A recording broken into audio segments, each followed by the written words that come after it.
Good morning. Welcome back. This is week 6 of our U.S. history course. This is a big week for us. Not only does this week mark the unofficial halfway point of the term, but this is also the week in which your midterm will be due. Now, I have spent a lot of time in the previous weeks laying out for you specific information regarding your midterm. If you have questions regarding your writing assignment, a couple suggestions. First, specifically with your writing, if you have concerns about the quality of your writing, would like someone to read over it, to help you with grammar, punctuation, to make sure that you have a thesis statement, to make sure that you have materials that support your argument, I suggest you visit the Writing Center located here on campus, downstairs in the underground. I encourage you to visit with those student helpers.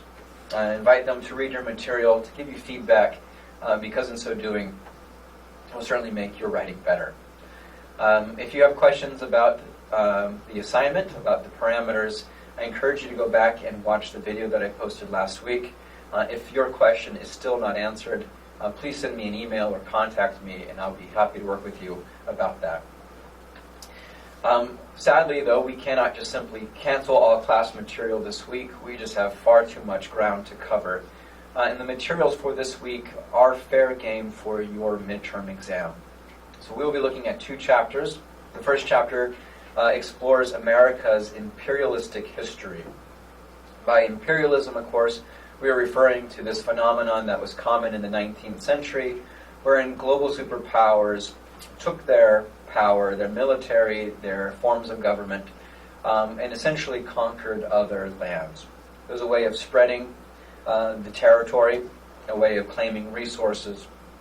And for the United States, it was a way for them to grow into a global superpower, to so-called flex their muscles. We'll be looking specifically at the rise of Teddy Roosevelt. I'm feeling ill and in dire need of a drink. Anyways, we'll be looking at Teddy Roosevelt, his rise from obscurity to eventually the presidency. We'll be talking about specifically his comments about masculinity.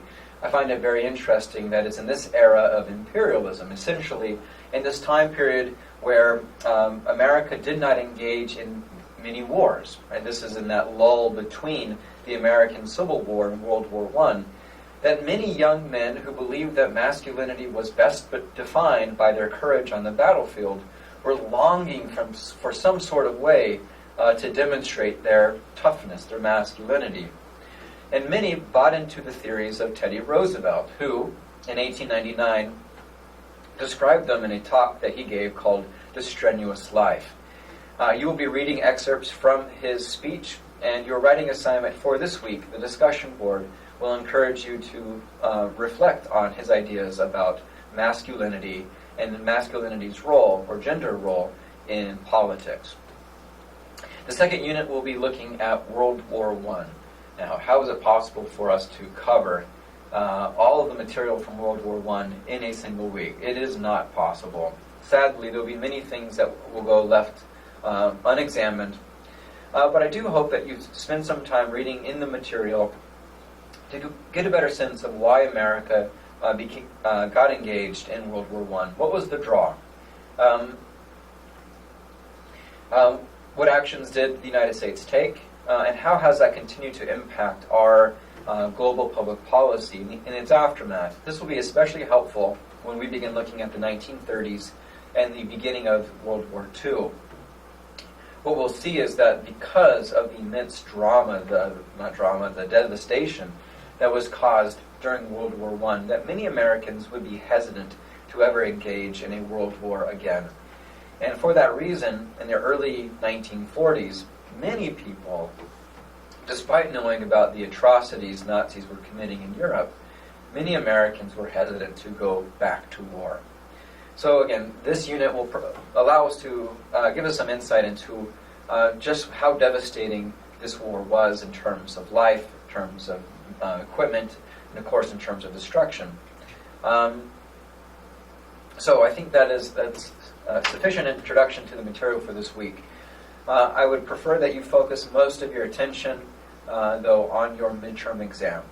I do have high expectations for them in terms of length and content.